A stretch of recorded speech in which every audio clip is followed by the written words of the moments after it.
La primera carta de Pablo a los Corintios, capítulo 1.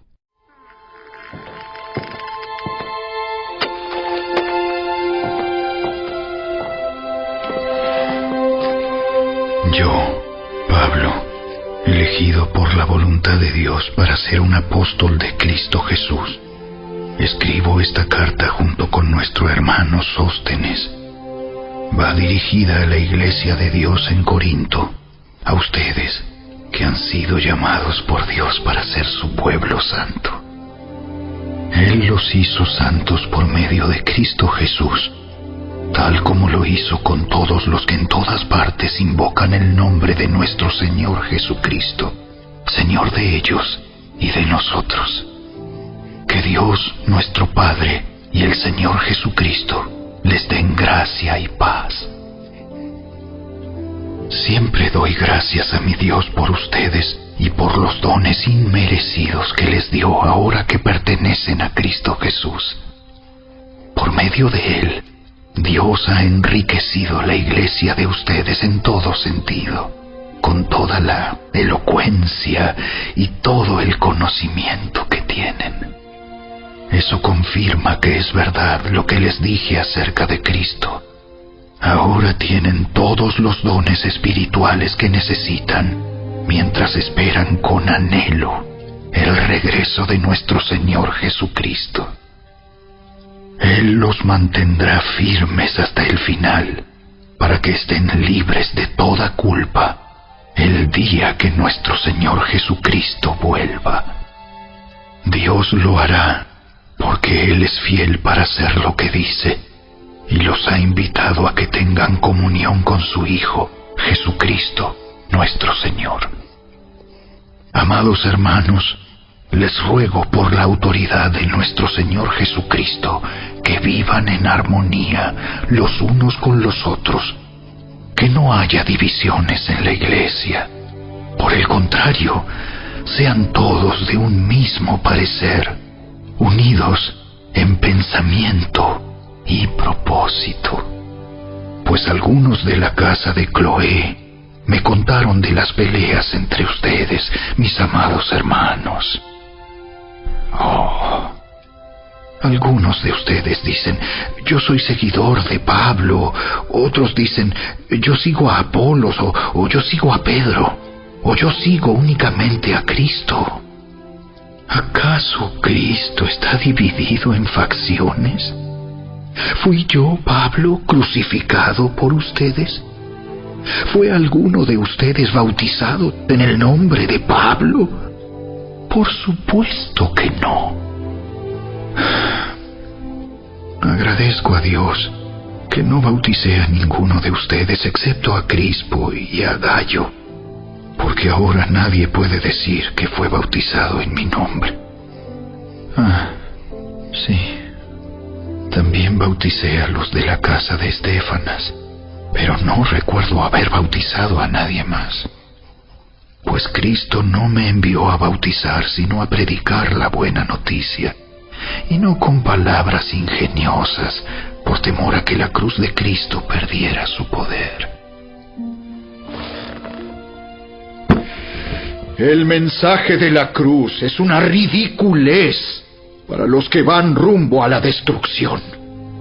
Pero nosotros, que vamos en camino a la salvación, sabemos que es el poder mismo de Dios. Como dicen las Escrituras, destruiré la sabiduría de los sabios y desecharé la inteligencia de los inteligentes. Así que, ¿dónde deja eso a los filósofos, a los estudiosos y a los especialistas en debates de este mundo? Dios ha hecho que la sabiduría de este mundo parezca una ridiculez, ya que Dios, en su sabiduría, se aseguró de que el mundo nunca lo conociera por medio de la sabiduría humana. Usó nuestra predicación ridícula para salvar a los que creen.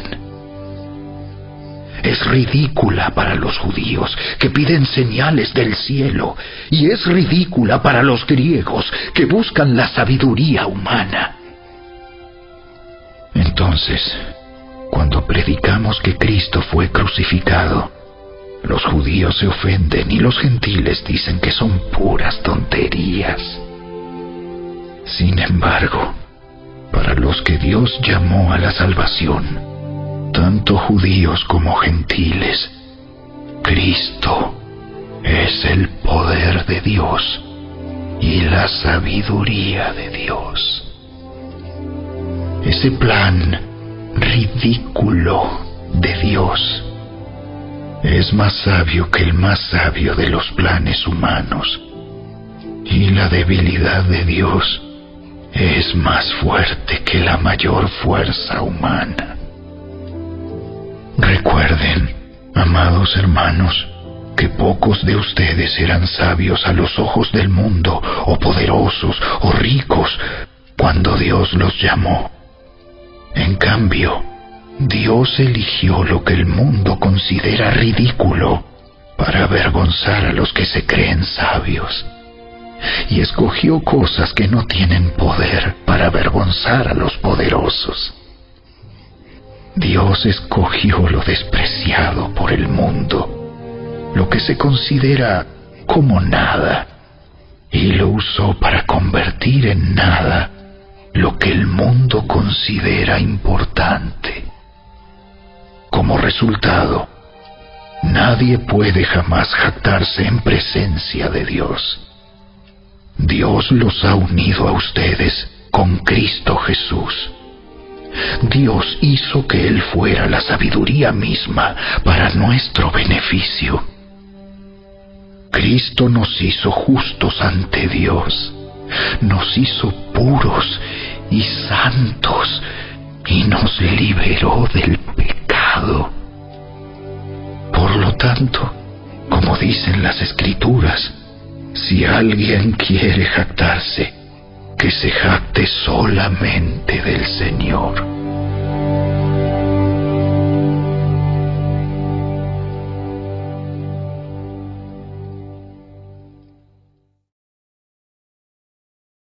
Capítulo 2. Amados hermanos, la primera vez que los visité, no me valí de palabras elevadas ni de una sabiduría impresionante para contarles acerca del plan secreto de Dios, pues decidí que mientras estuviera con ustedes, olvidaría todo excepto a Jesucristo, el que fue crucificado. Me acerqué a ustedes en debilidad, con timidez y temblor, y mi mensaje y mi predicación fueron muy sencillos. En lugar de usar discursos ingeniosos y persuasivos, confié solamente en el poder del Espíritu Santo. Lo hice así para que ustedes no confiaran en la sabiduría humana, sino en el poder de Dios. Sin embargo, cuando estoy con creyentes maduros, sí hablo con palabras de sabiduría, pero no la clase de sabiduría que pertenece a este mundo o a los gobernantes de este mundo, quienes pronto son olvidados. No, la sabiduría de la que hablamos es el misterio de Dios, su plan que antes estaba escondido, aunque Él lo hizo para nuestra gloria final, aún antes que comenzara el mundo. Pero los gobernantes de este mundo no lo entendieron. Si lo hubieran hecho, no habrían crucificado a nuestro glorioso Señor. A eso se refieren las Escrituras cuando dicen: ningún ojo ha visto, ningún oído ha escuchado, ninguna mente ha imaginado lo que Dios tiene preparado para quienes lo aman. Pero fue a nosotros a quienes Dios reveló esas cosas por medio de su Espíritu, pues su Espíritu investiga todo a fondo y nos muestra los secretos profundos de Dios. Nadie puede conocer los pensamientos de una persona excepto el propio Espíritu de esa persona. y nadie puede conocer los pensamientos de Dios excepto el propio Espíritu de Dios. Y nosotros hemos recibido al Espíritu de Dios, no al espíritu del mundo, de manera que podemos conocer las cosas maravillosas que Dios nos ha regalado. Les decimos estas cosas sin emplear palabras que provienen de la sabiduría humana. En cambio, hablamos con palabras que el Espíritu nos da, usando las palabras del Espíritu para explicar las verdades espirituales. Pero los que no son espirituales no pueden recibir esas verdades de parte del Espíritu de Dios. Todo les suena ridículo y no pueden entenderlo, porque solo los que son espirituales pueden entender lo que el Espíritu quiere decir. Los que son espirituales pueden evaluar todas las cosas, pero ellos mismos no pueden ser evaluados por otros.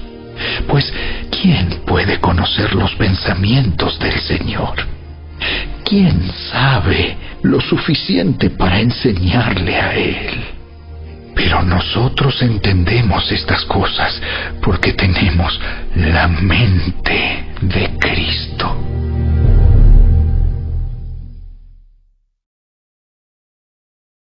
Capítulo 3.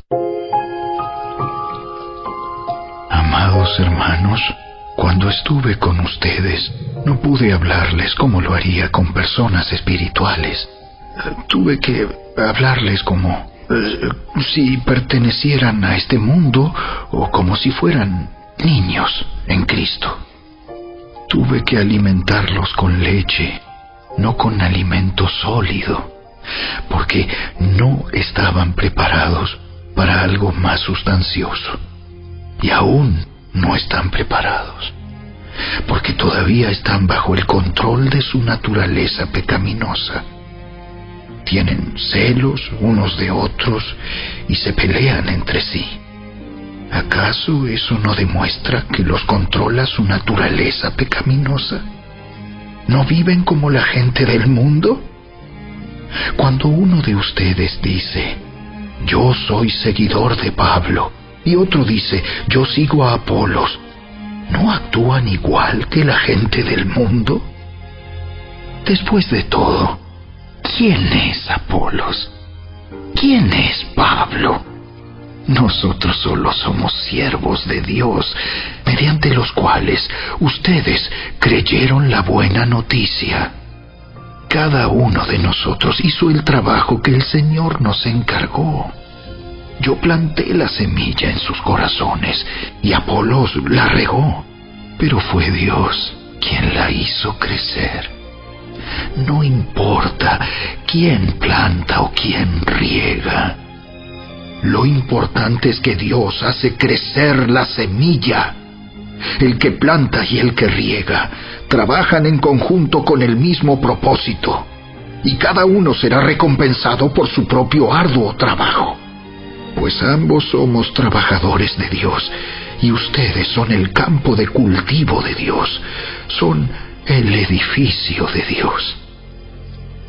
Por la gracia que Dios me dio, yo eché los cimientos como un experto en construcción. Ahora otros edifican encima, pero cualquiera que edifique sobre este fundamento tiene que tener mucho cuidado. Pues nadie puede poner un fundamento distinto del que ya tenemos, que es Jesucristo. El que edifique sobre este fundamento podrá usar una variedad de materiales: oro, plata, joyas, madera, heno o paja. Pero el día del juicio, el fuego revelará la clase de obra que cada constructor ha hecho. El fuego mostrará si la obra de alguien tiene algún valor. Si la obra permanece, ese constructor recibirá una recompensa. Pero si la obra se consume, el constructor sufrirá una gran pérdida. El constructor se salvará, pero como quien apenas se escapa atravesando un muro de llamas. ¿No se dan cuenta de que todos ustedes juntos son el templo de Dios y que el Espíritu de Dios vive en ustedes?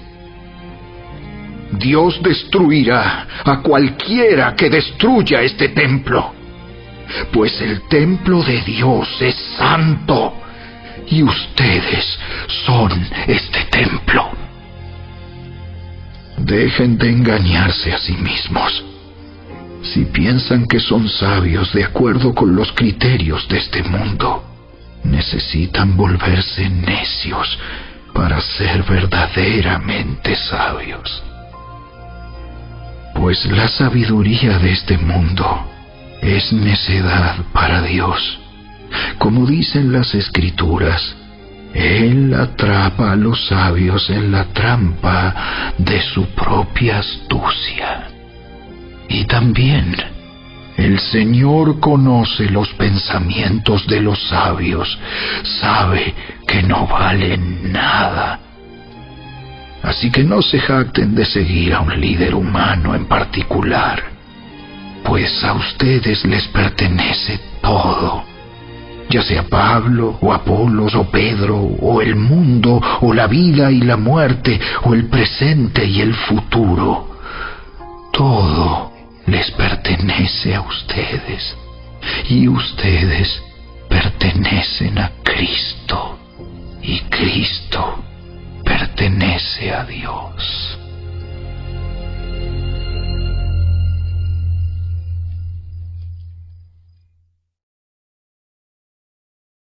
Capítulo 4. Así que a Apolos y a mí, considérennos como simples siervos de Cristo, a quienes se nos encargó la tarea de explicar los misterios de Dios. Ahora bien, alguien que recibe el cargo de administrador debe ser fiel. En cuanto a mí, me importa muy poco cómo me califiquen ustedes o cualquier autoridad humana.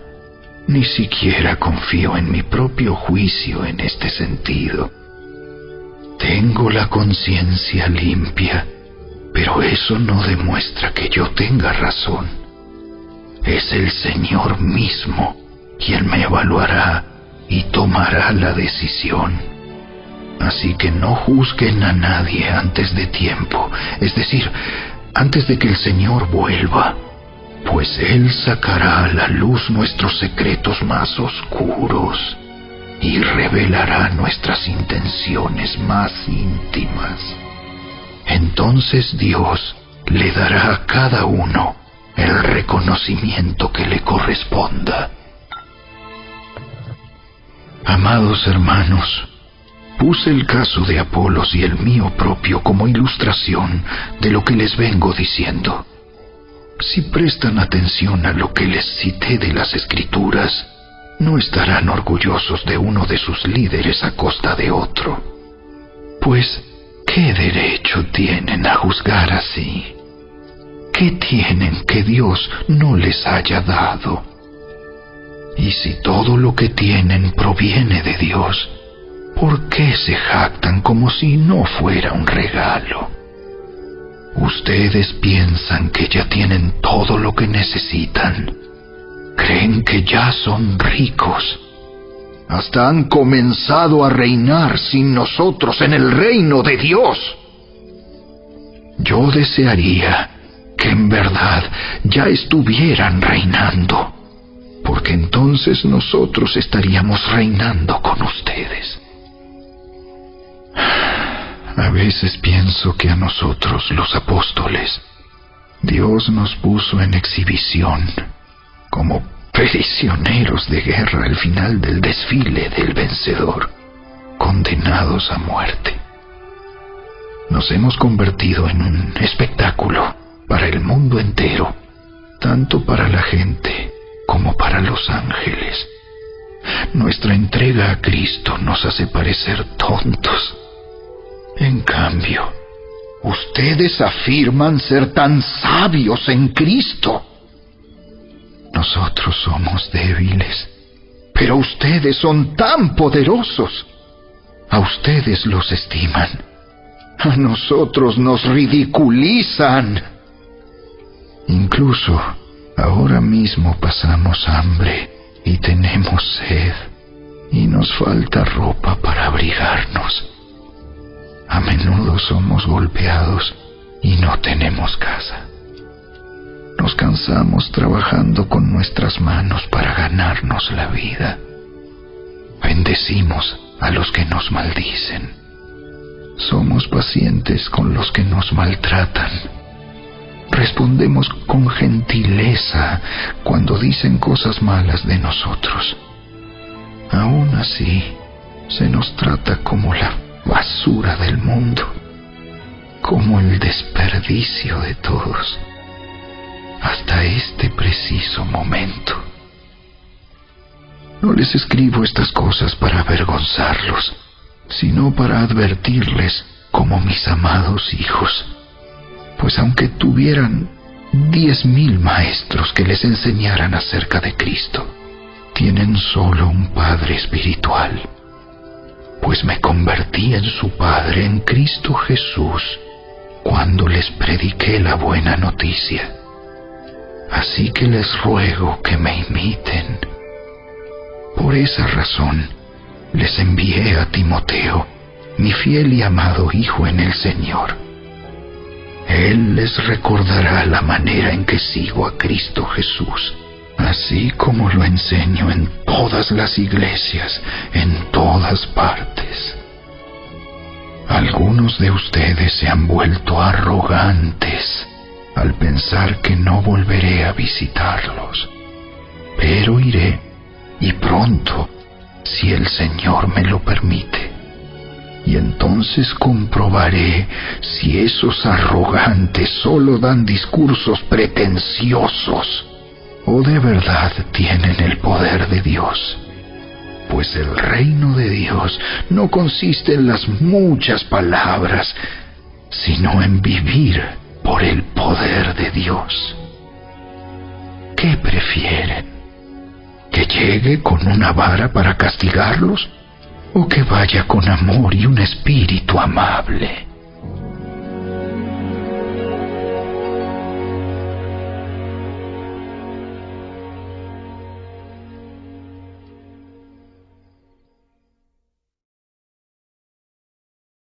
Capítulo 5. Me cuesta creer lo que me informan acerca de la inmoralidad sexual que hay entre ustedes. Algo que ni siquiera los paganos hacen. Me dicen que un hombre de su iglesia vive en pecado con su madrastra. Ustedes están muy orgullosos de sí mismos. En cambio, deberían estar llorando de dolor y vergüenza y echar a ese hombre de la congregación. Aunque no estoy con ustedes en persona, sí lo estoy en el espíritu. Y como si estuviera ahí, ya emití mi juicio sobre ese hombre. En el nombre del Señor Jesús, ustedes deben convocar a una reunión de la iglesia. Yo estaré presente en espíritu, igual que el poder de nuestro Señor Jesús. Entonces deben expulsar a ese hombre y entregárselo a Satanás, para que su naturaleza pecaminosa sea destruida y él mismo sea salvo el día que el Señor vuelva. Es terrible que se jacten sobre dicho asunto. ¿No se dan cuenta de que ese pecado es como un poco de levadura que impregna toda la masa? Desháganse de la vieja levadura, quitando a ese perverso de entre ustedes. Entonces serán como una nueva masa preparada sin levadura, que es lo que realmente son. Cristo, nuestro Cordero Pascual, ha sido sacrificado por nosotros. Por lo tanto, celebremos el festival no con el viejo pan de perversidad y maldad, sino con el nuevo pan de sinceridad y verdad. Cuando les escribí anteriormente, les dije que no se relacionaran con personas que se entregan al pecado sexual. Pero no me refería a los incrédulos que se entregan al pecado sexual, o son avaros, o estafadores, o rinden culto a ídolos. Uno tendría que salir de este mundo para evitar gente como esa. Lo que quise decir es: no se relacionen con ninguno que afirma ser creyente y aún así se entrega al pecado sexual, o es avaro, o rinde culto a ídolos, o insulta, o es borracho, o estafador. Ni siquiera coman con esa gente.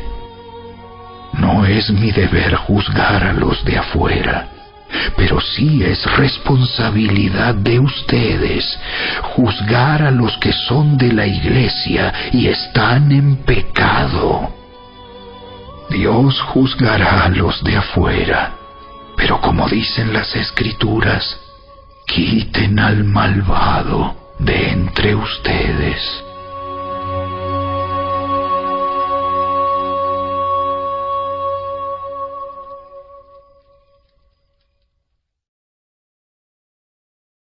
Capítulo 6.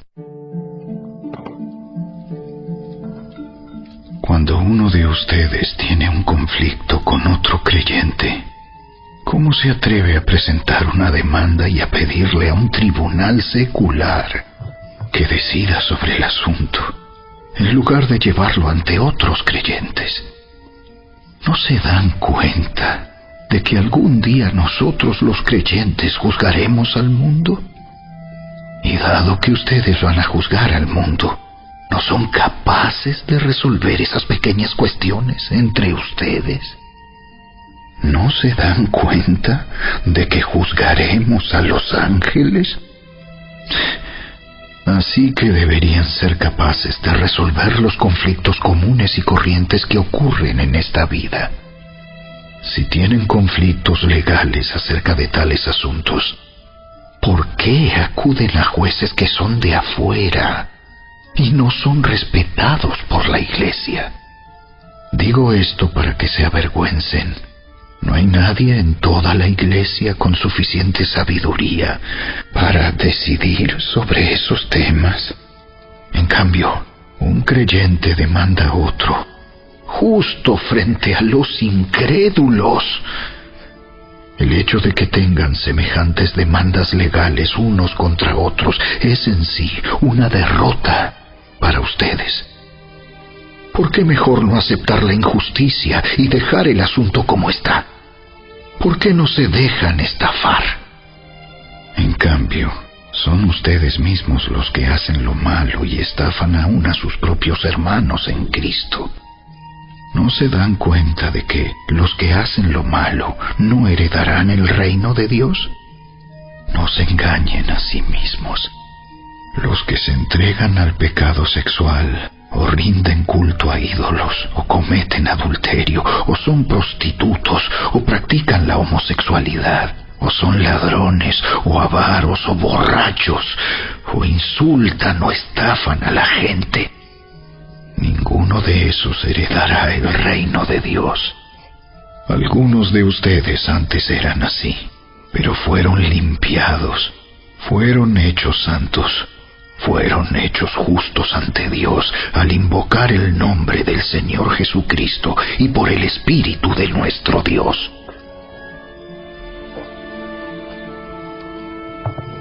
Ustedes dicen, se me permite hacer cualquier cosa, pero no todo les conviene. Y aunque se me permite hacer cualquier cosa, no debo volverme esclavo de nada. Ustedes dicen, la comida se hizo para el estómago y el estómago para la comida. Eso es cierto, aunque un día Dios acabará con ambas cosas. Pero ustedes no pueden decir que nuestro cuerpo fue creado para la inmoralidad sexual. Fue creado para el Señor, y al Señor le importa nuestro cuerpo. Y Dios nos levantará de los muertos con su poder, tal como levantó de los muertos a nuestro Señor. ¿No se dan cuenta de que sus cuerpos en realidad son miembros de Cristo? ¿Acaso un hombre debería tomar su cuerpo, que es parte de Cristo, y unirlo a una prostituta? ¡Jamás! ¿Y no se dan cuenta de que si un hombre se une a una prostituta, se hace un solo cuerpo con ella? Pues las Escrituras dicen: los dos se convierten en uno solo. Pero la persona que se une al Señor es un solo espíritu con Él. ¡Huyan del pecado sexual! Ningún otro pecado afecta tanto el cuerpo como este, porque la inmoralidad sexual es un pecado contra el propio cuerpo. ¿No se dan cuenta de que su cuerpo es el templo del Espíritu Santo, quien vive en ustedes y les fue dado por Dios? Ustedes no se pertenecen a sí mismos, porque Dios los compró a un alto precio. Por lo tanto, honren a Dios con su cuerpo.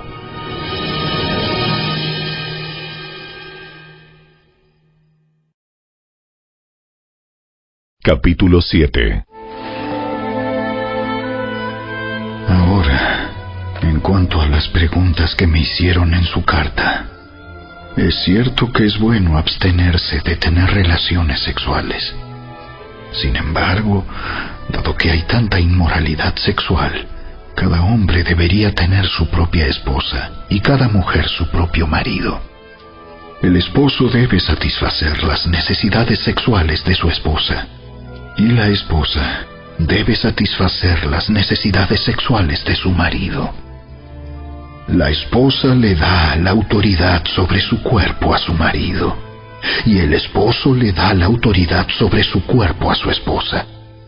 No se priven el uno al otro de tener relaciones sexuales, a menos que los dos estén de acuerdo en abstenerse de la intimidad sexual por un tiempo limitado para entregarse más de lleno a la oración. Después deberán volverse a juntar, a fin de que Satanás no pueda tentarlos por la falta de control propio. Eso les digo a modo de concesión, no como un mandato. Sin embargo, quisiera que todos fueran solteros, igual que yo. Pero cada uno tiene su don específico de Dios, unos de una clase y otros de otra. Así que les digo a los solteros y a las viudas: es mejor quedarse sin casar, tal como yo. Pero si no pueden controlarse, entonces deberían casarse. Es mejor casarse que arder de pasión. No obstante, para los que ya están casados, tengo un mandato que no proviene de mí, sino del Señor. La esposa no debe dejar a su marido, pero si lo deja, que no se case de nuevo, o bien que se reconcilie con él.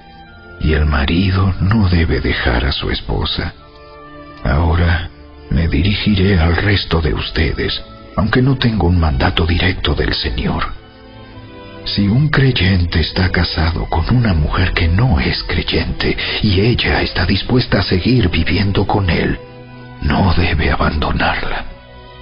Y si una creyente tiene un esposo que no es creyente y él está dispuesto a seguir viviendo con ella, no debe abandonarlo, pues la esposa creyente da santidad a su matrimonio y el esposo creyente da santidad al suyo.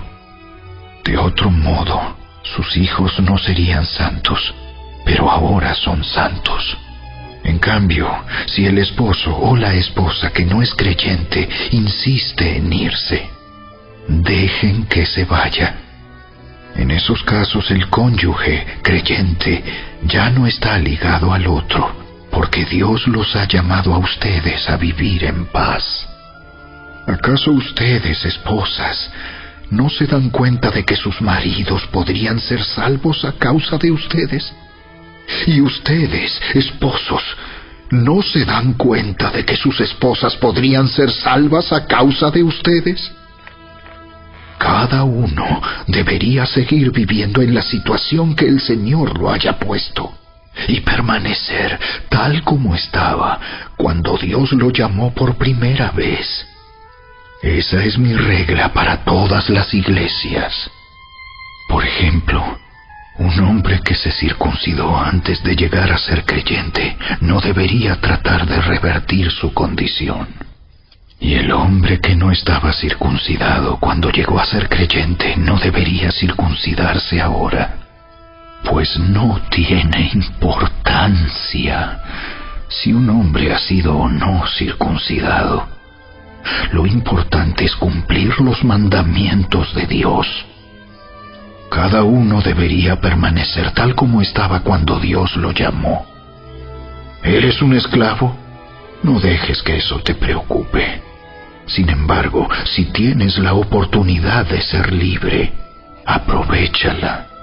Y recuerda, si eras un esclavo cuando el Señor te llamó, ahora eres libre en el Señor. Y si eras libre cuando el Señor te llamó, ahora eres un esclavo de Cristo. Dios pagó un alto precio por ustedes, así que no se dejen esclavizar por el mundo. Amados hermanos, cada uno debería permanecer tal como estaba cuando Dios lo llamó por primera vez. Ahora, con respecto a la pregunta acerca de las jóvenes que todavía no se han casado, para ellas no tengo ningún mandato del Señor. Pero el Señor, en su misericordia, me ha dado sabiduría digna de confianza que les transmitiré a ustedes. Debido a la crisis actual, pienso que es mejor que cada uno se quede como está. Si tienes esposa, no procures terminar tu matrimonio. Si no tienes esposa, no busques casarte. Pero si te casas, no es pecado. Y si una joven se casa, tampoco es pecado.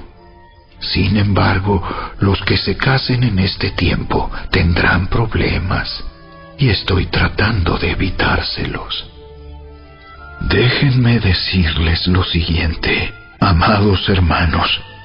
El tiempo que queda es muy breve, así que de ahora en adelante, los que estén casados no deberían concentrarse únicamente en su matrimonio. Los que lloran, o los que se alegran, o los que compran cosas, no deberían ser absorbidos por sus lágrimas, ni su alegría, ni sus posesiones. Los que usan las cosas del mundo no deberían apegarse a ellas, pues este mundo, tal como lo conocemos, pronto desaparecerá. Quisiera que estén libres de las preocupaciones de esta vida. Un soltero puede invertir su tiempo en hacer la obra del Señor y en pensar cómo agradarlo a Él. Pero el casado tiene que pensar en sus responsabilidades terrenales y en cómo agradar a su esposa. Sus intereses están divididos. De la misma manera, una mujer que ya no está casada o que nunca se ha casado puede dedicarse al Señor y ser santa en cuerpo y en espíritu. Pero una mujer casada tiene que pensar en sus responsabilidades terrenales y en cómo agradar a su esposo. Les digo esto para su propio beneficio, no para imponerles restricciones. Mi deseo es que hagan todo lo que les ayude a servir mejor al Señor, con la menor cantidad de distracciones posibles. No obstante, si un hombre piensa que está tratando a su prometida en forma impropia y que inevitablemente cederá a sus pasiones, que se case con ella como él desea. No es pecado, Pero si ha decidido con toda firmeza no casarse, y no hay urgencia y puede controlar sus pasiones, hace bien en no casarse. Así que el que se casa con su prometida hace bien, y el que no se casa hace aún mejor. Una esposa está ligada a su esposo mientras el esposo vive. Si su esposo muere, ella queda libre para casarse con quien quiera, pero solamente si ese hombre ama al Señor. Sin embargo, en mi opinión, sería mejor para ella no volver a casarse, y pienso que al decirles esto, les doy consejo del Espíritu de Dios.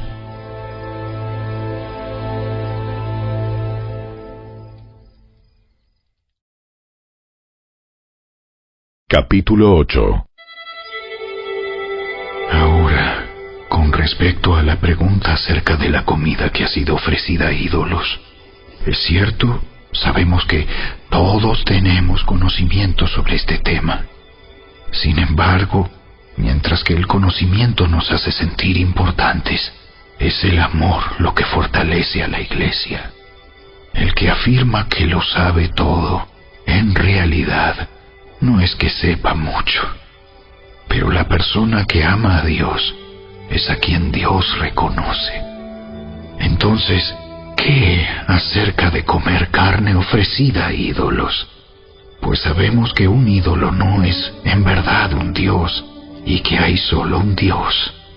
Puede que existan esos llamados dioses, tanto en el cielo como en la tierra, y algunas personas de hecho rinden culto a muchos dioses y a muchos señores. Pero para nosotros hay un Dios, el Padre, por quien todas las cosas fueron creadas y para quien vivimos. Y hay un Señor, Jesucristo, por medio de quien todas las cosas fueron creadas y por medio de quien vivimos. Sin embargo, no todos los creyentes saben esto. Algunos están acostumbrados a pensar que los ídolos son reales. Entonces, cuando comen un alimento que fue ofrecido a ídolos, lo consideran adoración a dioses verdaderos y violan su débil conciencia. Es cierto que no podemos obtener la aprobación de Dios por lo que comemos. No perdemos nada si no lo comemos, y no ganamos nada si lo comemos. Pero ustedes deben tener cuidado de que su libertad no haga tropezar a los que tienen una conciencia más débil. Pues si otros te ven con tu conocimiento superior comiendo en el templo de un ídolo, ¿acaso no se sentirán alentados a violar su conciencia al comer un alimento que se ofreció a un ídolo? Así que a causa de tu conocimiento superior, se destruirá un creyente débil por quien Cristo murió. Cuando ustedes pecan contra otros creyentes al alentarlos a hacer algo que para ellos está mal, pecan contra Cristo. Por lo tanto, si lo que como hace que otro creyente peque, nunca más comeré carne mientras viva, porque no quiero hacer que otro creyente tropiece.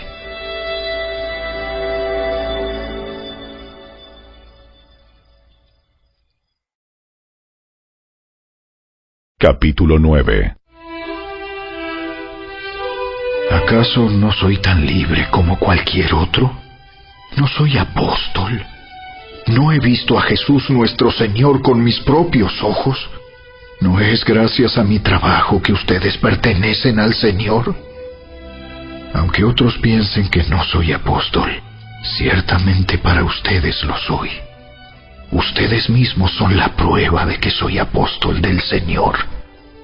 Esta es mi respuesta a los que cuestionan mi autoridad. ¿Acaso no tenemos derecho de hospedarnos con ustedes y compartir sus comidas? ¿No tenemos derecho a llevar con nosotros a una esposa creyente como lo hacen los demás apóstoles y los hermanos del Señor y como lo hace Pedro? ¿O Bernabé y yo somos los únicos que tenemos que trabajar para sostenernos? ¿Qué soldado tiene que pagar sus propios gastos? ¿Qué agricultor planta un viñedo y no tiene derecho a comer de su fruto? ¿A qué pastor que cuida de su rebaño de ovejas no se le permite beber un poco de la leche? ¿Expreso meramente una opinión humana? ¿O dice la ley lo mismo? Porque la ley de Moisés dice: no le pongas bozal al buey para impedirle que coma mientras trilla el grano. ¿Acaso pensaba Dios únicamente en bueyes cuando dijo eso? ¿No nos hablaba a nosotros en realidad? Claro que sí. Se escribió para nosotros, a fin de que tanto el que ara como el que trilla el grano puedan esperar una porción de la cosecha. Ya que hemos plantado la semilla espiritual entre ustedes, ¿no tenemos derecho a cosechar el alimento y la bebida material? Si ustedes sostienen a otros que les predican, ¿no deberíamos tener nosotros aún mayor derecho a que nos sostengan? Pero nunca nos hemos valido de ese derecho. Preferiríamos soportar cualquier cosa antes que ser un obstáculo a la buena noticia acerca de Cristo. ¿No se dan cuenta de que los que trabajan en el templo obtienen sus alimentos de las ofrendas que se llevan al templo? Y los que sirven en el altar reciben una porción de lo que se ofrece como sacrificio. Del mismo modo, el Señor ordenó que los que predican la buena noticia sean sostenidos por los que reciben el beneficio del mensaje. Sin embargo, yo jamás me he valido de ninguno de esos derechos.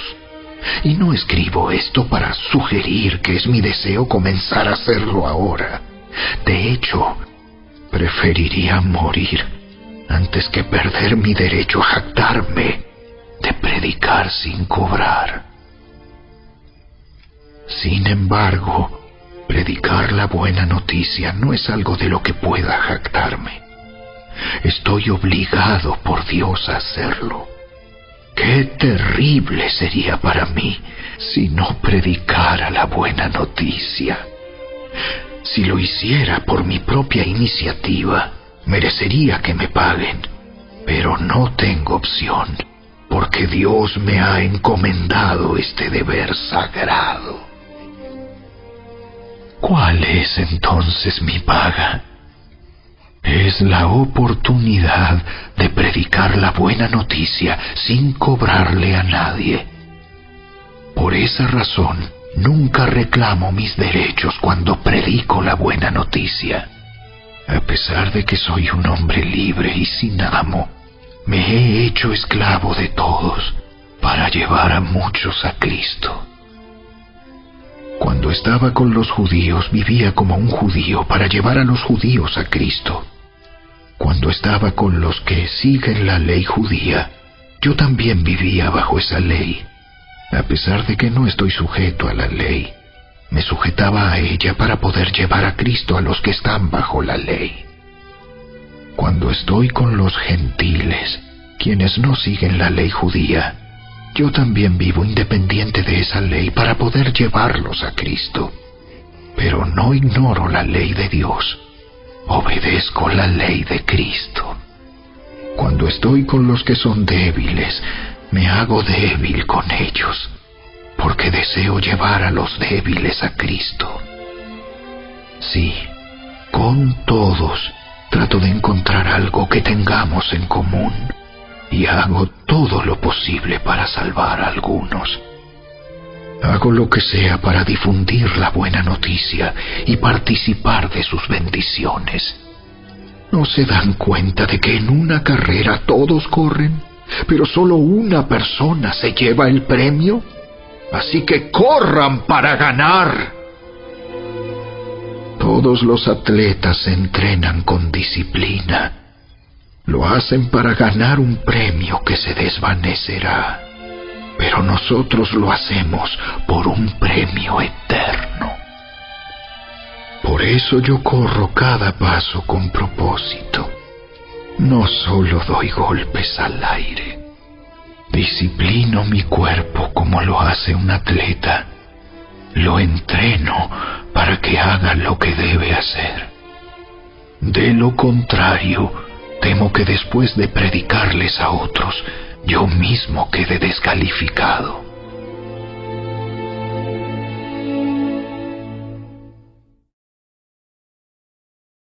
Capítulo 10. Amados hermanos, no quiero que se olviden de lo que les sucedió a nuestros antepasados hace mucho tiempo en el desierto. Todos fueron guiados por una nube que iba delante de ellos, y todos caminaron a través del mar sobre tierra seca. Todos ellos fueron bautizados en la nube y en el mar como seguidores de Moisés. Todos comieron el mismo alimento espiritual, y todos bebieron la misma agua espiritual, pues bebieron de la roca espiritual que viajaba con ellos, y esa roca era Cristo. Sin embargo, Dios no se agradó con la mayoría de ellos, y sus cuerpos fueron dispersados por el desierto. Esas cosas sucedieron como una advertencia para nosotros, a fin de que no codiciemos lo malo como hicieron ellos, ni rindamos culto a ídolos como hicieron algunos de ellos. Como dicen las Escrituras, el pueblo celebró con abundante comida y bebida.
No a Dios, y no quiero que ustedes tengan parte con los demonios.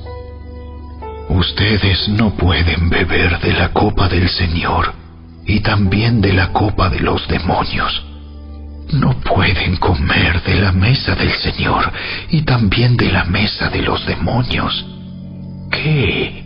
¿Acaso nos atreveremos a despertar los celos del Señor? ¿Piensan que somos más fuertes que Él? Ustedes dicen, se me permite hacer cualquier cosa, pero no todo les conviene.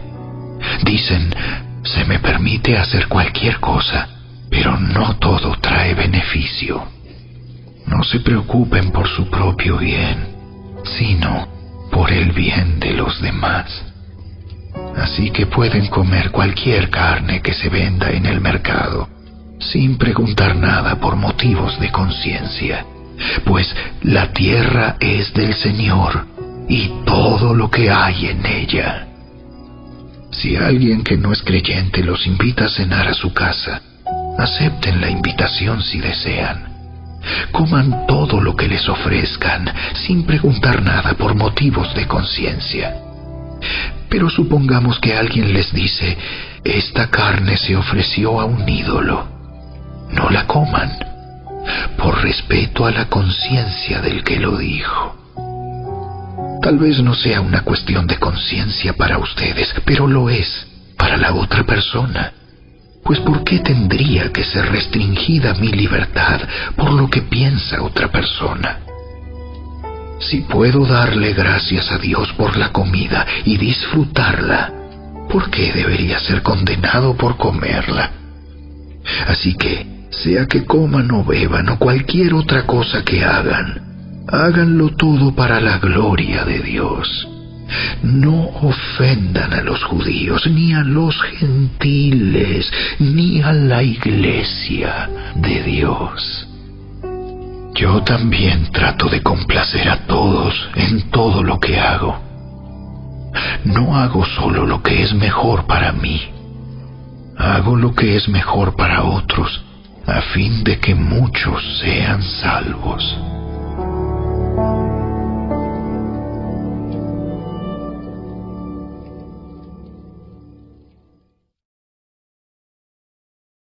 Capítulo 11. Y ustedes deberían imitarme a mí, así como yo imito a Cristo.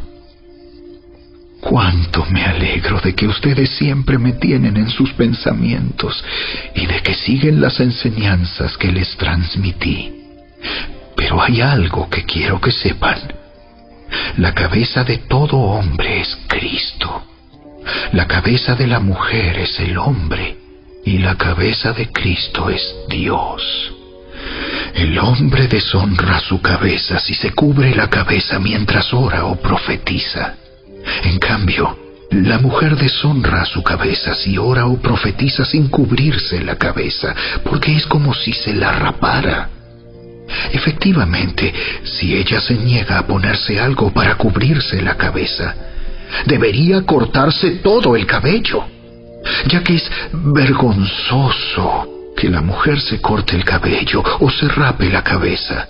Debería cubrírsela con algo. El hombre no debería ponerse nada sobre la cabeza cuando adora a Dios, porque el hombre fue hecho a la imagen de Dios y refleja la gloria de Dios, y la mujer refleja la gloria del hombre. Pues el primer hombre no provino de ninguna mujer, sino que la primera mujer provino de un hombre. Y el hombre no fue hecho para la mujer, sino que la mujer fue hecha para el hombre. Por esta razón, y debido a que los ángeles observan, la mujer debería cubrirse la cabeza para mostrar que está bajo autoridad. Sin embargo, entre el pueblo del Señor, las mujeres no son independientes de los hombres, y los hombres no son independientes de las mujeres. Pues aunque la primera mujer provino de un hombre, todos los demás hombres nacieron de una mujer, y todo proviene de Dios. Juzguen por sí mismos. ¿Es correcto que una mujer ore a Dios en público sin cubrirse la cabeza? ¿No es obvio que es vergonzoso que un hombre tenga el cabello largo? ¿Acaso el cabello largo no es el orgullo y la alegría de la mujer? Pues se le dio para que se cubra. Pero si alguien quiere discutir este tema, simplemente digo que no tenemos otra costumbre más que esa, y tampoco la tienen las demás iglesias de Dios. En las siguientes instrucciones no puedo elogiarlos, pues parece que hacen más daño que bien cuando se juntan.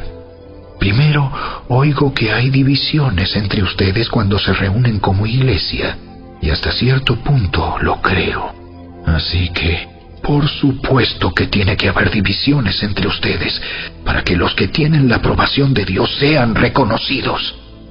Cuando ustedes se reúnen, la verdad es que no les interesa la cena del Señor, pues algunos se apresuran a comer su propia comida y no la comparten con los demás. Como resultado, algunos se quedan con hambre mientras que otros se emborrachan. ¿Qué? ¿Acaso no tienen sus propias casas para comer y beber? ¿O de veras quieren deshonrar a la iglesia de Dios y avergonzar a los pobres? ¿Qué se supone que debo decir? ¿Quieren que los elogie? Pues bien, de ninguna manera los elogiaré por esto. Pues yo les transmito lo que recibí del Señor mismo. La noche en que fue traicionado, el Señor Jesús tomó pan y dio gracias a Dios por ese pan. Luego lo partió en trozos y dijo: Esto es mi cuerpo, el cual es entregado por ustedes. Hagan esto en memoria de mí. De la misma manera, tomó en sus manos la copa de vino después de la cena y dijo: Esta copa es el nuevo pacto entre Dios y su pueblo, un acuerdo confirmado con mi sangre.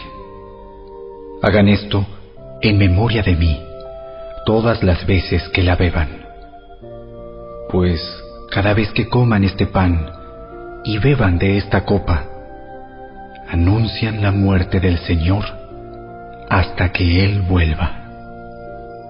Por lo tanto, cualquiera que coma este pan o beba de esta copa del Señor en forma indigna es culpable de pecar contra el cuerpo y la sangre del Señor.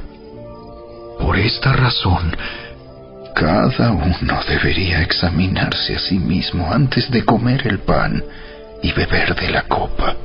Pues si alguno come el pan y bebe de la copa sin honrar el cuerpo de Cristo, come y bebe el juicio de Dios sobre sí mismo. Esa es la razón por la que muchos de ustedes son débiles y están enfermos, y algunos incluso han muerto. Si nos examináramos a nosotros mismos, Dios no nos juzgaría de esa manera. Sin embargo, cuando el Señor nos juzga, nos está disciplinando para que no seamos condenados junto con el mundo. Así que, mis amados hermanos, cuando se reúnan para la cena del Señor, espérense unos a otros. Si de veras tienen hambre, cada uno coma en su casa, a fin de no traer juicio sobre ustedes mismos cuando se reúnan. Les daré instrucciones sobre los demás asuntos después de mi llegada.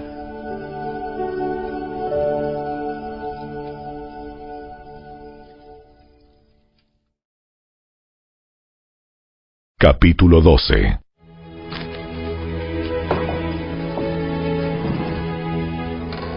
Ahora, amados hermanos, con respecto a la pregunta acerca de las capacidades especiales que el Espíritu nos da, no quiero que lo malentiendan.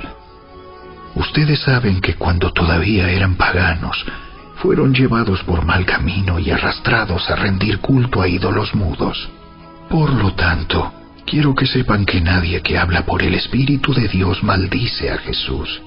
Y nadie puede decir que Jesús es el Señor, excepto por el Espíritu Santo. Hay distintas clases de dones espirituales, pero el mismo Espíritu es la fuente de todos ellos. Hay distintas formas de servir, pero todos servimos al mismo Señor.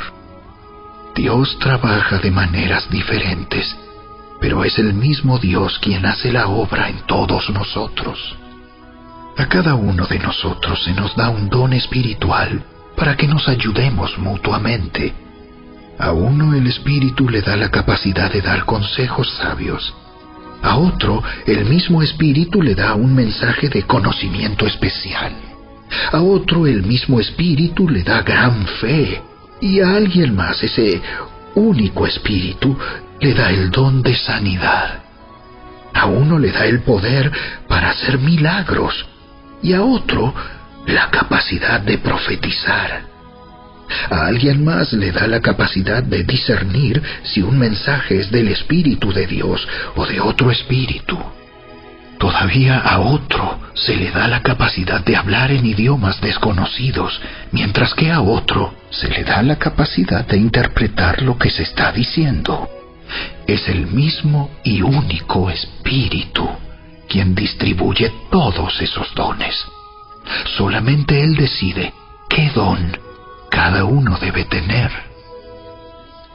El cuerpo humano tiene muchas partes, pero las muchas partes forman un cuerpo entero. Lo mismo sucede con el cuerpo de Cristo. Entre nosotros hay algunos que son judíos y otros que son gentiles, algunos son esclavos y otros son libres, pero todos fuimos bautizados en un solo cuerpo por un mismo Espíritu, y todos compartimos el mismo Espíritu. Así es. El cuerpo consta de muchas partes diferentes, no de una sola parte. Si el pie dijera, no formo parte del cuerpo porque no soy mano, no por eso dejaría de ser parte del cuerpo. Y si la oreja dijera, no formo parte del cuerpo porque no soy ojo, ¿dejaría por eso de ser parte del cuerpo? Si todo el cuerpo fuera ojo, ¿cómo podríamos oír?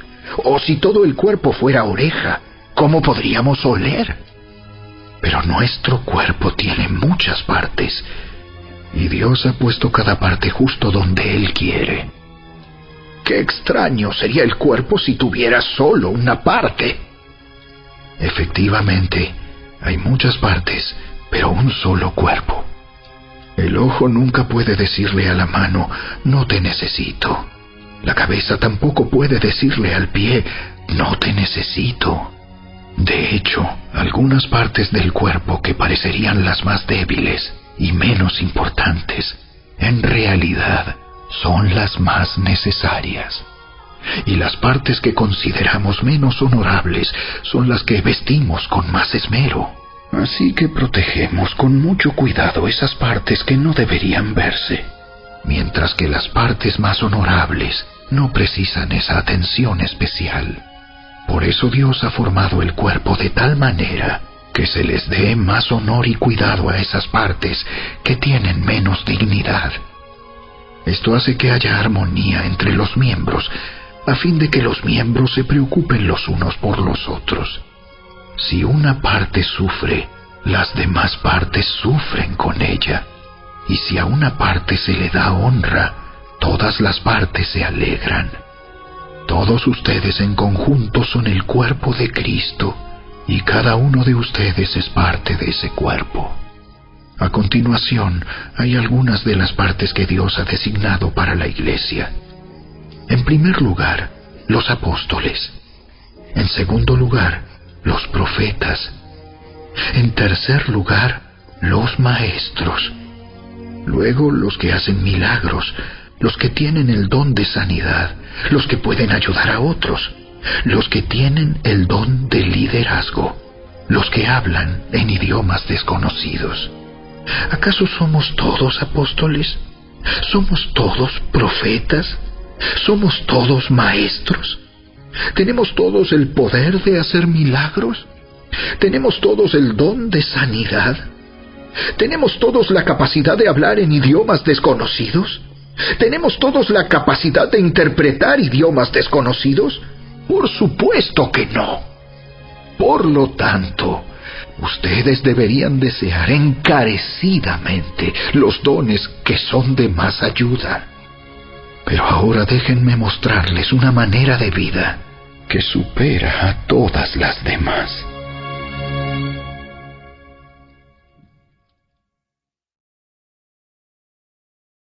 Capítulo 13.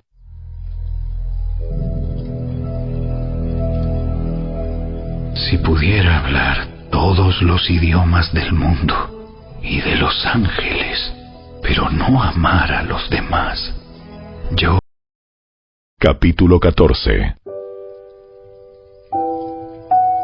Que el amor sea su meta más alta. Pero también deberían desear las capacidades especiales que da el Espíritu. Sobre todo, la capacidad de profetizar. Pues si alguien tiene la capacidad de hablar en lenguas, le hablará solamente a Dios, dado que la gente no podrá entenderle. Hablará por el poder del Espíritu, pero todo será un misterio. En cambio, el que profetiza fortalece a otros, los anima y los consuela. La persona que habla en lenguas se fortalece a sí misma, pero el que dice una palabra de profecía fortalece a toda la iglesia. Yo desearía que todos pudieran hablar en lenguas, pero más aún me gustaría que todos pudieran profetizar, pues la profecía es superior que hablar en lenguas, a menos que alguien interprete lo que se dice, para que toda la iglesia se fortalezca. Amados hermanos, si yo fuera a visitarlos y les hablara en un idioma desconocido, ¿de qué les serviría a ustedes?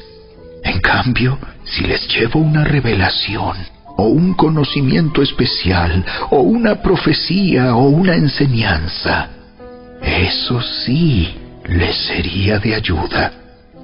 Aún los instrumentos inanimados como la flauta y el arpa tienen que emitir sonidos nítidos, o nadie reconocerá la melodía. Si el toque de trompeta no es entendible, ¿cómo sabrán los soldados que se les llama a la batalla? Lo mismo ocurre con ustedes. Si hablan a la gente con palabras que no entienden, ¿cómo podrían saber lo que ustedes dicen?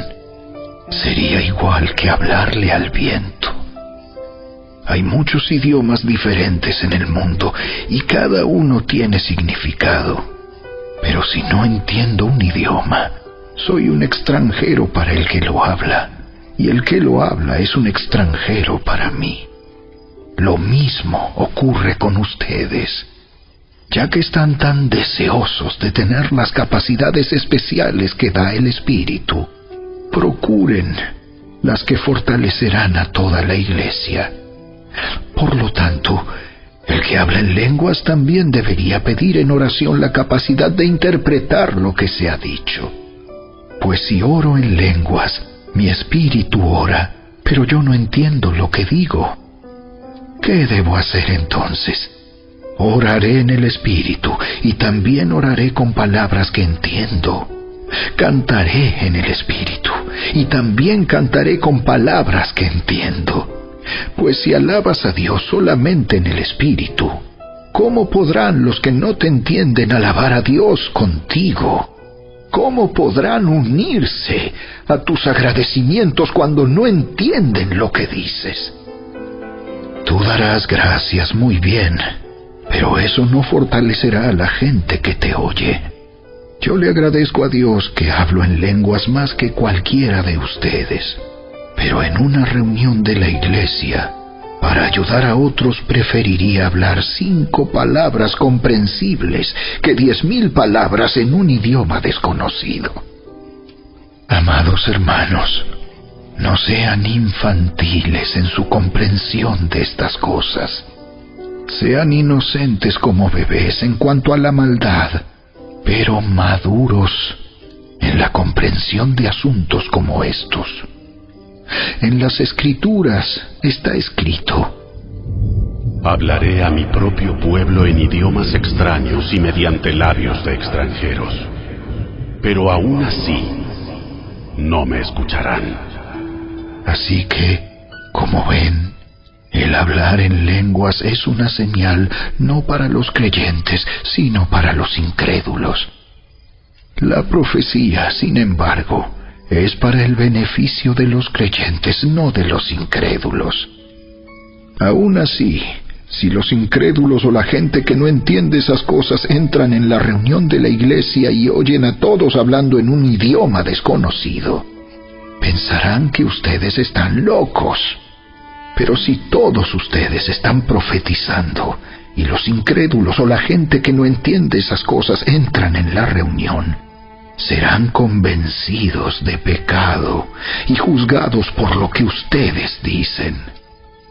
Al escuchar sus pensamientos secretos quedarán al descubierto y caerán de rodillas y adorarán a Dios declarando: en verdad, Dios está aquí entre ustedes. Ahora bien, mis hermanos, hagamos un resumen. Cuando se reúnan, uno de ustedes cantará, otro enseñará, otro contará alguna revelación especial que Dios le haya dado, otro hablará en lenguas y otro interpretará lo que se dice. Pero cada cosa que se haga debe fortalecer a cada uno de ustedes. No más de 2 o 3 deberían hablar en lenguas. Deben hablar uno a la vez y que alguien interprete lo que ellos digan. Pero si no hay nadie presente que pueda interpretar, ellos deberán guardar silencio en la reunión de la iglesia y hablar en lenguas a Dios en forma privada. Que 2 o 3 personas profeticen y que los demás evalúen lo que se dice. Pero si alguien está profetizando y otra persona recibe una revelación del Señor, el que está hablando debe callarse. De esa manera, todos los que profeticen tendrán su turno para hablar, uno después de otro, para que todos aprendan y sean alentados. Recuerden que la gente que profetiza está en control de su espíritu y puede turnarse con otros, pues Dios no es Dios de desorden, sino de paz. Como en todas las reuniones del pueblo santo de Dios, las mujeres deben guardar silencio durante las reuniones de la iglesia. No es apropiado que hablen. Deben ser sumisas, tal como dice la ley. Si tienen preguntas, que le pregunten a su marido en casa, porque no es apropiado que las mujeres hablen en las reuniones de la iglesia. ¿O acaso piensan, corintios, que la palabra de Dios se originó con ustedes? ¿Son ustedes los únicos a quienes fue entregada? Si alguien afirma ser profeta o piensa que es espiritual, debería reconocer que lo que digo es un mandato del Señor mismo. Pero si no lo reconoce, Él tampoco será reconocido. Por lo tanto, mis amados hermanos, con todo corazón deseen profetizar y no prohíban que se hablen lenguas. Pero asegúrense de que todo se haga de forma apropiada y con orden.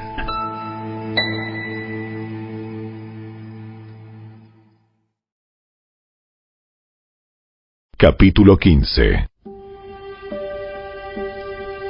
Ahora, amados hermanos, permítanme recordarles la buena noticia que ya les prediqué. En ese entonces la recibieron con gusto y todavía permanecen firmes en ella. Esa es la buena noticia que los salva si ustedes siguen creyendo el mensaje que les prediqué, a menos que hayan creído algo que desde un principio nunca fue cierto. Yo les transmití a ustedes lo más importante y lo que se me había transmitido a mí también. Cristo murió por nuestros pecados, tal como dicen las Escrituras.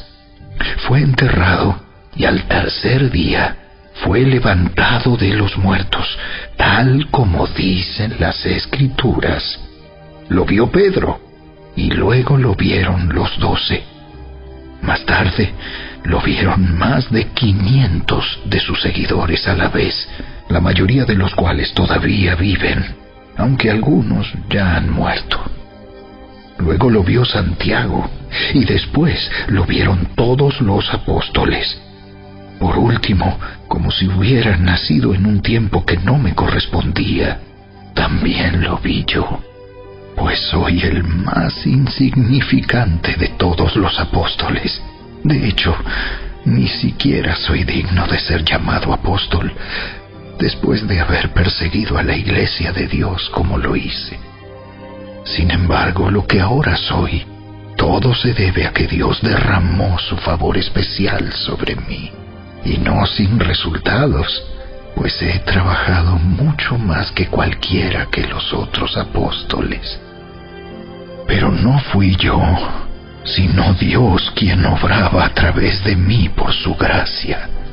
Así que no importa si predico yo o predican ellos, porque todos predicamos el mismo mensaje que ustedes ya han creído. Pero díganme lo siguiente: dado que nosotros predicamos que Cristo se levantó de los muertos, ¿por qué algunos de ustedes dicen que no habrá resurrección de los muertos? Pues si no hay resurrección de los muertos, entonces Cristo tampoco ha resucitado. Y si Cristo no ha resucitado, entonces toda nuestra predicación es inútil, y la fe de ustedes también es inútil. Y nosotros los apóstoles estaríamos todos mintiendo acerca de Dios, porque hemos dicho que Dios levantó a Cristo de la tumba. Así que eso no puede ser cierto si no hay resurrección de los muertos. Y si no hay resurrección de los muertos, entonces Cristo no ha resucitado. Y si Cristo no ha resucitado, entonces la fe de ustedes es inútil y todavía son culpables de sus pecados. En ese caso, todos los que murieron creyendo en Cristo están perdidos. Y si nuestra esperanza en Cristo es solo para esta vida, somos los más dignos de lástima de todo el mundo. Lo cierto es que Cristo sí resucitó de los muertos. Él es el primer fruto de una gran cosecha, el primero de todos los que murieron. Así que ya ven, tal como la muerte entró en el mundo por medio de un hombre, ahora la resurrección de los muertos ha comenzado por medio de otro hombre. Así como todos mueren porque todos pertenecemos a Adán, todos los que pertenecen a Cristo recibirán vida nueva. Pero esta resurrección tiene un orden. Cristo fue resucitado como el primero de la cosecha. Luego todos los que pertenecen a Cristo serán resucitados cuando Él regrese. Después de eso, vendrá el fin, cuando Él le entregará el reino a Dios el Padre, luego de destruir a todo gobernante y poder y toda autoridad. Pues Cristo tiene que reinar hasta que humille a todos sus enemigos debajo de sus pies. Y el último enemigo que será destruido es la muerte. Pues las Escrituras dicen: Dios ha puesto todas las cosas bajo su autoridad. Claro que cuando dice todas las cosas están bajo su autoridad, no incluye a Dios mismo, quien le dio a Cristo su autoridad. Entonces, cuando todas las cosas estén bajo su autoridad, el Hijo se pondrá a sí mismo bajo la autoridad de Dios, para que Dios, quien le dio a su Hijo la autoridad sobre todas las cosas, sea completamente supremo sobre todas las cosas en todas partes. Si los muertos no serán resucitados, ¿para qué se bautiza la gente por los que están muertos? ¿Para qué hacerlo, a menos que los muertos algún día resuciten? ¿Y para qué nosotros, a todas horas, pondríamos en peligro nuestra vida? Pues juro, amados hermanos, que todos los días enfrento la muerte. Esto es tan cierto como el orgullo que siento por lo que Cristo Jesús, nuestro Señor, ha hecho en ustedes. ¿Y qué valor hubo en luchar contra las fieras salvajes, esa gente de Éfeso, si no habrá resurrección de los muertos? Y si no hay resurrección, comamos y bebamos, que mañana moriremos.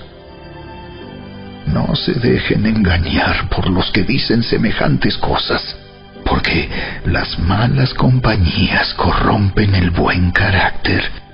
Piensen bien sobre lo que es correcto y dejen de pecar, pues para su vergüenza les digo que algunos de ustedes no conocen a Dios en absoluto. Pero alguien podría preguntar, ¿cómo resucitarán los muertos? ¿Qué clase de cuerpos tendrán? ¡Qué pregunta tan tonta! Cuando pones una semilla en la tierra, esta no crece y llega a ser una planta a menos que muera primero. Y lo que pones en el suelo no es la planta que crecerá, sino tan solo una simple semilla de trigo o de lo que estés sembrando. Luego Dios le da el cuerpo nuevo que Él quiere que tenga. De cada clase de semilla crece una planta diferente. De modo parecido, hay diferentes clases de carne. Una para los humanos, otra para los animales, otra para las aves y otra para los peces. También hay cuerpos en los cielos y cuerpos sobre la tierra. La gloria de los cuerpos celestiales es diferente de la gloria de los cuerpos terrenales. El sol tiene una clase de gloria, mientras que la luna tiene otra, y las estrellas tienen otra. Y hasta las estrellas se diferencian unas de otras por la gloria de cada una. Lo mismo sucede con la resurrección de los muertos. Cuando morimos, nuestros cuerpos terrenales son plantados en la tierra, pero serán resucitados para que vivan por siempre. Nuestros cuerpos son enterrados en deshonra, pero serán resucitados en gloria. Son enterrados en debilidad, pero serán resucitados en fuerza. Son enterrados como cuerpos humanos naturales, pero serán resucitados como cuerpos espirituales, pues así como hay cuerpos naturales, también hay cuerpos espirituales. Las Escrituras nos dicen, el primer hombre, Adán, se convirtió en un ser viviente, pero el último Adán, es decir, Cristo, es un espíritu que da vida. Lo que primero viene es el cuerpo natural y más tarde viene el cuerpo espiritual. Adán, el primer hombre, fue formado del polvo de la tierra, mientras que Cristo, el segundo hombre, vino del cielo. Los que son terrenales son como el hombre terrenal, y los que son celestiales son como el hombre celestial. Al igual que ahora somos como el hombre terrenal, algún día seremos como el hombre celestial. Lo que les digo, amados hermanos, es que nuestros cuerpos físicos no pueden heredar el reino de Dios. Estos cuerpos que mueren no pueden heredar lo que durará para siempre.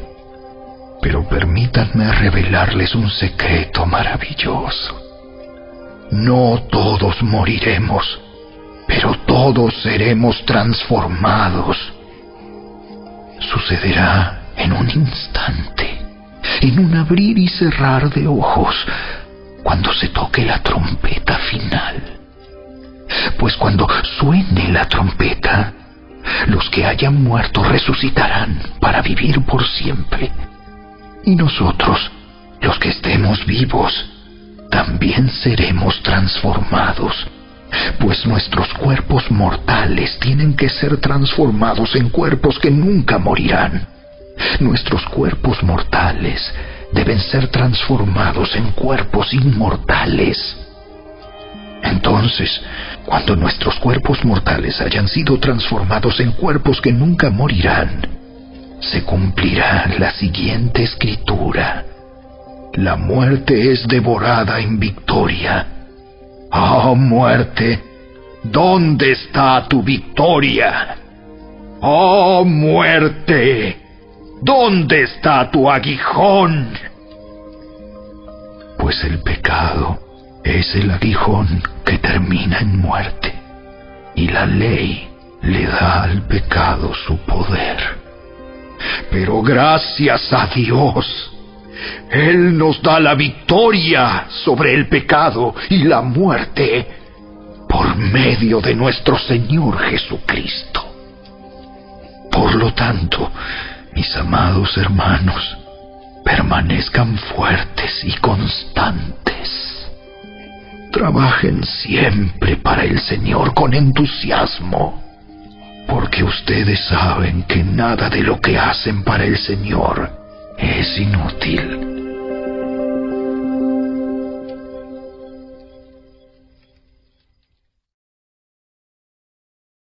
Capítulo 16. Ahora bien, consideremos la pregunta acerca del dinero que se está juntando para el pueblo de Dios en Jerusalén. Deberían seguir el mismo procedimiento que les di a las iglesias de Galacia. El primer día de cada semana, cada uno debería separar una parte del dinero que ha ganado. No esperen hasta que yo llegue para luego tratar de reunirlo todo de golpe. Cuando yo vaya, escribiré cartas de recomendación para los mensajeros que ustedes escojan como encargados de entregar su ofrenda en Jerusalén. Y si parece oportuno que yo también vaya, ellos pueden viajar conmigo. Los visitaré después de haber ido a Macedonia, pues estoy pensando pasar por Macedonia. Tal vez me quede un tiempo con ustedes, quizá todo el invierno, y después podrán enviarme a mi próximo destino. Esta vez no quiero hacerles una visita corta nada más y luego seguir mi viaje. Deseo ir y quedarme un tiempo si el Señor me lo permite. Mientras tanto seguiré aquí en Éfeso hasta el festival de Pentecostés. Se ha abierto una puerta de par en par para hacer un gran trabajo en este lugar, aunque muchos se me oponen. Cuando llegue Timoteo, no lo intimiden. Él hace la obra del Señor igual que yo. No permitan que nadie lo trate con desprecio. Despídanlo con su bendición cuando regrese para estar conmigo. Espero que venga junto con los demás creyentes. Ahora, en cuanto a nuestro hermano Apolos, yo le rogué que fuera a visitarlos en compañía de los otros creyentes, pero él no estaba dispuesto a ir por el momento. Los verá después cuando tenga la oportunidad.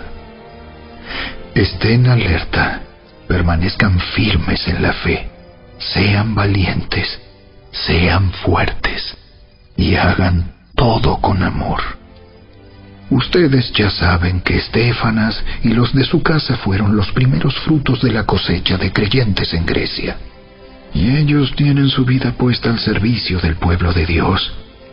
Les ruego, amados hermanos, que se sometan a ellos y a otros como ellos, que sirven con tanta devoción. Estoy muy contento de que Estéfanas, Fortunato y Acaico hayan llegado. Ellos me han dado la ayuda que ustedes no pudieron darme al no estar aquí. Ellos también han sido de mucho aliento para mí, como lo fueron para ustedes. Muéstrenles agradecimiento a todos los que sirven así de bien. Las iglesias de aquí, en la provincia de Asia, les mandan saludos en el Señor, igual que Aquila y Priscila y todos los demás que se congregan en la casa de ellos para las reuniones de la iglesia. Todos los hermanos de aquí les envían saludos. Salúdense unos a otros con un beso santo. Este es mi saludo de puño y letra. Pablo. Si alguien no ama al Señor, tal persona es maldita. Señor nuestro, ven. Que la gracia del Señor Jesús sea con ustedes.